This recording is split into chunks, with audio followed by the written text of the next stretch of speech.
Welcome guys! Today, I'm sharing my personal list of the highest and lowest skillful decks in Clash Royale. We're talking microplays, precise timing, smart elixir counting. All tips and mechanics that each deck requires in its own way, but all of them can lead to victory.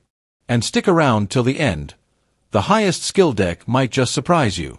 So starting of the lowest skill deck. At number 3 we have the Electro Giant Beatdown.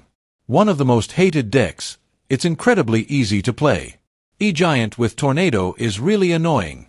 Lightning destroys buildings and is super effective against troops like the Witch and the Wizard. There you go, easy win. And that's not all. The Evo Bomber becomes a win condition and can destroy an entire tower by itself.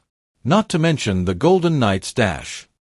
At number 3 of the highest skill decks, we have Royal Hogs with Earthquake.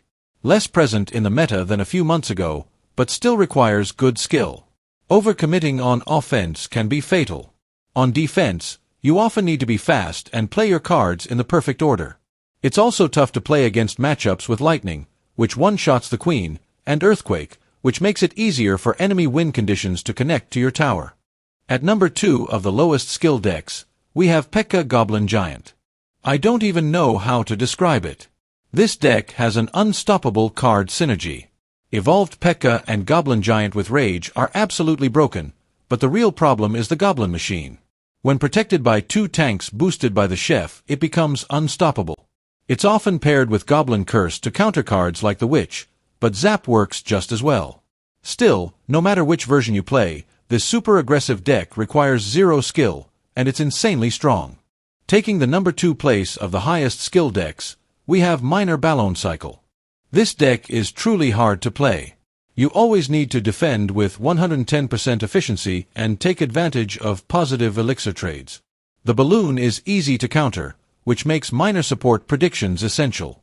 That's why you mostly see this deck at top ladder. It's definitely not for everyone. And before we move on to the lowest skill deck, what do you think is the easiest deck to play in Clash Royale? Let me know in the comments. And as the lowest skill deck in Clash Royale, we have E-Golem Cycle. There's no deck dumber than Elixir Golem. Just drop it in the back, build your push, and ignore everything on the opposite lane. Boom, 3 crowns with any version of the deck. This strategy actually works. By the time the first E-Golem reaches the bridge, you've already cycled to another one and started pushing again. 0 skill, but free wins in mid-ladder. Finally, as the highest skilled deck in Clash Royale, we have Momolite Minor Control. Let's be real, even the best players out there struggle with this deck.